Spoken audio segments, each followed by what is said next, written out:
बुद्धि, साहस, ज्ञान और आत्मा जब एक ही जगह पर एकत्रित हो जाए तो बदलाव होना निश्चित होता है। आज हम समझने का प्रयास करेंगे बुध महाराज का राशि परिवर्तन आपके ठीक धन भाव में 7 जनवरी से लेकर 31 जनवरी 2024, 7 जनवरी से लेकर 14 जनवरी तक सूर्य और बुध का बुधादित्य योग रहेगा। उसके बाद में बुध और मंगल की युति आपके धन भाव पर रहेगी। आज हम यह समझने का प्रयास करेंगे जब बुद्धि के साथ ज्ञान और साहस और आत्मा जब हमारी एक ही जगह पर एकत्रित हो जाती है तो बदलाव होना निश्चित होता है। प्रिय वृश्चिक राशि के समझो, आज हम ये विस्तार पूर्वक समझाने का प्रयास करेंगे कि धन भाव में, हमारे कुटुंब भाव में यह ग्रहों की युति बन रही है। वर्ष की प्रारंभिक में ही सबसे पहले जो ग्रह राशि परिवर्तन कर रहे हैं वो बुध महाराज हैं। चलिए प्रोग्राम में आगे बढ़ते हैं और समझने का प्रयास करते हैं। यह प्रोग्राम आपकी चंद्र राशि एवं आपकी लगन पर है। अगर आपकी लगन वृश्चिक है बहुत सटीकता रहेगी, एवं आपकी अगर चंद्र राशि वृश्चिक है बहुत सटीकता रहेगी। आपको दोनों नहीं पता है मेरी लगन क्या है, मेरी चंद्र राशि क्या है, वह स्थिति में इस प्रोग्राम को आप नाम राशि पर देख सकते हैं। चलिए प्रोग्राम में आगे बढ़ते हैं और समझने का प्रयास करते हैं। द्वितीय भाव, कुंडली का जो द्वितीय भाव होता है, यही भाव हमारे धन को दर्शाता है। यही भाव हमारे परिवार को दर्शाता है। यह भाव के स्वामी कौन बनते हैं? गुरु बृहस्पति बनते हैं। गुरु बृहस्पति के किसके कारक हैं? परिवार के ही कारक हैं, कुटुंब के कारक हैं मित्रों। अभी और बुध महाराज किसके कारक हैं? बुध महाराज बुद्धि के कारक हैं, वाणी के कारक हैं, व्यापार के कारक हैं। मंगल देव किसके कारक हैं? आपके लगन के स्वामी मंगल देव बनते हैं। और मंगल साहस के कारक हैं, आत्मा खून आपके रक्त के कारक हैं, साहस के कारक हैं। सूर्यदेव किसके कारक हैं? आत्मा के कारक हैं, पिता के कारक हैं, गवर्नमेंट जॉब के कारक हैं। तो कहीं ना कहीं यह सब चीजें एक ही जगह पर एकत्रित हो रही हैं तो बदलाव तो निश्चित ही होना है। आज हम यही समझने का प्रयास करते हैं। प्रिय दर्शकों, धन देखिए, आपके धन के स्वामी कौन बनते हैं? गुरु बृहस्पति बनते हैं। गुरु बृहस्पति के ही राशि में सूर्य भगवान बैठे हैं। बुध का बुधादित्य योग कहीं ना कहीं हमारा पैसों से रिलेटेड, यानी कि धन से रिलेटेड, आपका फंसा हुआ रुका हुआ धन आपका किसी प्रकार का है। जैसे आपने किसी ने कहा आपसे कि हमें धन की आवश्यकता है, थोड़ा सा हमें धन दे दीजिएगा, आपने उनको दे दिया। अब आप उनके पीछे चक्कर काट रहे हैं किंतु वह आपको धन देने में असमर्थ हैं। वो आपको तरह तरह के बहानेबाजी करके आपको धन नहीं आपका दे रहे हैं। आप जॉब करते हैं कहीं, आपकी बहुत दिनों से सैलरी रुकी हुई है, या आप कहीं ऐसी जगह धन इन्वेस्ट किए हुए हैं जहां से आपका धन रिकवर नहीं हो पा रहा है। इस तरीके का धन जो आपका अगर कहीं फंसा हुआ है वह आपको प्राप्त हो सकता है। अब कितने परसेंट मित्रों आपको बताते चलें, आपको मित्रों 45% आपको फंसा हुआ रुका हुआ पैसा, आपका रुका हुआ धन जो है वह कहीं ना कहीं यह सूर्य बुध के बुधादित्य योग से आपका प्राप्त हो सकता है। बस आपको थोड़ी सी, बुध कौन है? बुद्धि है। बुद्धि और ज्ञान से आपको धन, और थोड़ा सा साहस से आपको, मैं ये नहीं कह रहा हूं आप लड़ाई लड़िए उनसे, आपका रुका हुआ धन है आप लड़ाई लड़ें झगड़ा करें, ये नहीं। थोड़ा सा बुद्धि का इस्तेमाल करके सही दिशा में उनको समझाने का प्रयास करिए, अपनी समस्या बताइए, तो कहीं ना कहीं आपका धन जो है रुका हुआ आपका प्राप्त हो सकता है। थोड़ा सा अपनी बुद्धि का आपको यहाँ पर थोड़ी सी इस्तेमाल आपको करने की आवश्यकता रहेगी। बुद्धि का थोड़ा सा आप इस्तेमाल करेंगे तो कहीं ना कहीं आपका रुका हुआ धन, फंसा हुआ पैसा आपका रिकवर हो जाएगा। अच्छा, यही भाव हमें दर्शाता है हमारे परिवार को, कुटुंब को। कुटुंब में, हमारे परिवार में जो बहुत दिनों से समस्याएं चली आ रही थी, तरह तरह की लड़ाई झगड़ा, परिवार में ग्रह कलेश, फूटन पड़ना, परिवार में कोई कुछ सोच रहा है कोई कुछ सोच रहा है, सही दिशा में सब नहीं चल पा रहे हैं, यानी कि लड़ाई झगड़ा परिवार में चल रहा है। वह लड़ाई झगड़ा या परिवार में ग्रह कलेश कहीं ना कहीं आपका दूर होता हुआ नजर आ रहा है।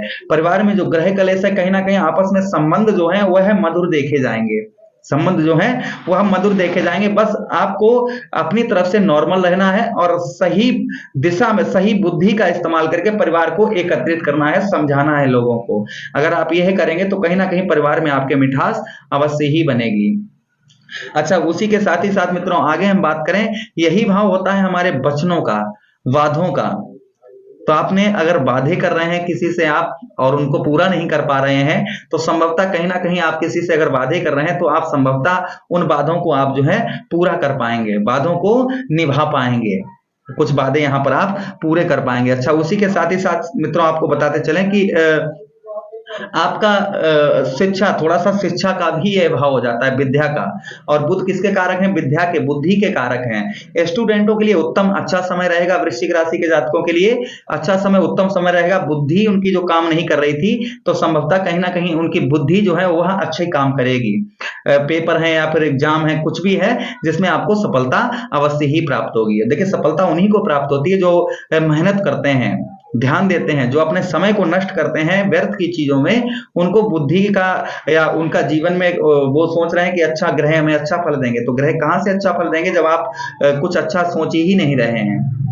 अच्छा कुछ सोचिएगा, कुछ आप अभी तक आप जो सोच नहीं चाहकर भी नहीं सोच पा रहे थे, क्षमता संभवतः वह आप सोच पाएंगे। यानी अच्छा कुछ सोचने की क्षमता जो है वह आपके अंदर प्रकट होगी, नए नए आइडियाज आपके अंदर प्रकट होंगे।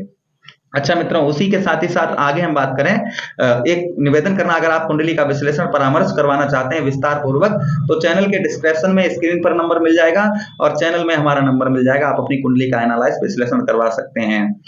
एक लाइक अवश्य कर दीजिए वीडियो को, चैनल को सब्सक्राइब अवश्य कर लेना। चलिए आगे बढ़ते हैं। देखिए, इन तीनों ग्रहों की दृष्टियां भी आपके एक भाव को प्रभावित करेंगी। कौन से भाव को प्रभावित करेंगी? आपके अष्टम भाव को। प्रिय दर्शकों, एक चीज आपको और बताते चले कि 14 जनवरी तक सूर्यदेव भगवान और बुध महाराज के पास में सप्तम दृष्टि है। यहीं पर मंगल देव के पास में भी सप्तम दृष्टि है। तो तीनों ग्रहों की एक साथ एक ही भाव पर दृष्टियां भी पड़ रही हैं। कौन सी? देखिए, 1 2 3 4 5 6 7। अष्टम भाव हमारे कार्यों में रुकावटों का भाव होता है। यही भाव हमारे मृत्यु तुल्य कष्ट परेशानी का होता है। जैसे इंसान जिंदा तो है लेकिन मृत्यु के समान है, उसे ऐसी समस्याएं लगी हुई हैं कि वह अपने आप को मृत्यु के समान महसूस करता है। तो कहीं ना कहीं मृत्यु तुल्य कष्ट परेशानी हम उसी को बोलते हैं। अच्छा मित्रों, जो लोग विदेश जाना चाहते हैं, विदेश से जुड़ा हुआ वही हमारा अष्टम भाव होता है। विदेश से जुड़ा हुआ भी हमारा अष्टम भाव होता है। उसी के साथ ही साथ यही भाव हमारे मृत्यु का भी होता है। यही, आप अगर स्त्री हैं तो आपके पति का भी यह भाव उनकी समस्याओं का होता है। अच्छा, सबसे पहले रुकावट कार्यों में जो आ रही थी, वह आपके बुद्धि से आपके वह समस्याएं आपकी सॉल्व हो सकती हैं। आपकी बुद्धि से, अच्छे लोगों की संगति से कहीं ना कहीं आपकी जो समस्याएं हो रही थी, कार्यों में रुकावट हो रही थी, वह रुकावट दूर यहाँ पर हो सकती है। अच्छा, उसी के साथ ही साथ मित्रों आगे हम बात करें, आप स्त्री हैं, आपके पति को अगर कष्ट परेशानी, मृत्यु तुल्य कष्ट परेशानी हो रही थी, वह दूर होगी। आपको मृत्यु तुल्य कष्ट परेशानी हो रही थी, तो कहीं ना कहीं वह आपकी कम होगी। आपको मृत्यु तुल्य कष्ट परेशानी किसी प्रकार की, चाहे वो लव लाइफ से हो, कैरियर से हो, बिजनेस व्यापार से हो, फैमिली से हो, तो कहीं ना कहीं वह आपको मृत्यु तुल्य कष्ट परेशानी आपकी यहाँ पर दूर होती हुई नजर आ रही है। अच्छा, उसी के साथ रुका हुआ धन यहाँ पर भी और यहाँ पर भी हमारा रिकवर प्राप्त होगा। कितना परसेंट आपको बताया मित्रों? 45% आपका धन, फंसा हुआ रुका हुआ धन आपको प्राप्त हो सकता है। उसी के साथ ही साथ मित्रों, आप विदेश लंबी यात्रा पर जाना चाह रहे थे, लॉन्ग ड्राइव पर, यानी लॉन्ग, आप लंबी यात्राओं पर, अर्थात विदेश की यात्रा वगैरह अगर आप करना चाह रहे थे, तो संभवतः यह गोचर से आप लंबी यात्राएं भी, संभवतः आपके जैसे वीजा पास नहीं हो रहा था, आप विदेश में आप कार्यरत हैं, तो जॉब में सैलरी आपकी बढ़ सकती है, जॉब अच्छी, वहां पर और पोस्टिंग आपकी हो सकती है। कहीं ना कहीं जॉब छूट चुकी थी, वह जॉब आपको फिर से प्राप्त हो सकती है। तो कहीं ना कहीं संभवतः यह चीजें आपके साथ में देखी जाएंगी। चलिए, रेमेडीज, उपाय की हम बात करें कि बुध महाराज को प्रसन्न करने के लिए क्या उपाय करने चाहिए। बुध महाराज को प्रसन्न करने, बुध महाराज कौन है? ग्रहों के राजकुमार हैं, बालक हैं। बुध महाराज को प्रसन्न करने के लिए आप किन्नर को हरी चूड़ी, हरे वस्त्र दान कर सकते हैं, दान दक्षिणा दान कर सकते हैं। कब? बुधवार का दिन। बुधवार का दिन बुध महाराज को समर्पित होता है। कहीं ना कहीं आप मित्रों, आप जो है शिवलिंग, क्या नाम, बुध महाराज जो है गजानन भगवान को बड़ा मानते हैं, तो गणेश जी पर दुर्वा आदि आप चढ़ा सकते हैं, मूंग की दाल चढ़ा सकते हैं, या असहाय व्यक्ति को, किसी असहाय व्यक्तियों को आप मूंग की दाल दान कर सकते हैं। या फिर मित्रों आप क्या कर सकते हैं, आप अपने घर में रद्दी किताबें जो है उनको आप हटा दीजिए, या फिर रद्दी मतलब अखबार रद्दी के पड़े हुए हैं जो आपको जरूरत नहीं है, जिस चीज की जो बेकार पड़ी हुई है, पुस्तकों का सम्मान नहीं, कहने का मतलब है पुस्तकों का आपको सम्मान करना है। अच्छा, उसी के साथ आप क्या उपाय करते हैं? बुध महाराज को हरियाली बड़ी पसंद है, आप अपने घर में गमले जो है उनमें जल प्रतिदिन दीजिए आवश्यकता अनुसार, और उसी के साथ गौ मैया को आप हरा चारा दे सकते हैं, जिससे बुध महाराज आपको उत्तम अच्छा फल देंगे। मुझे आदेश दीजिए, प्रेम से बोलिए कृष्ण कन्हैया लाल की जय।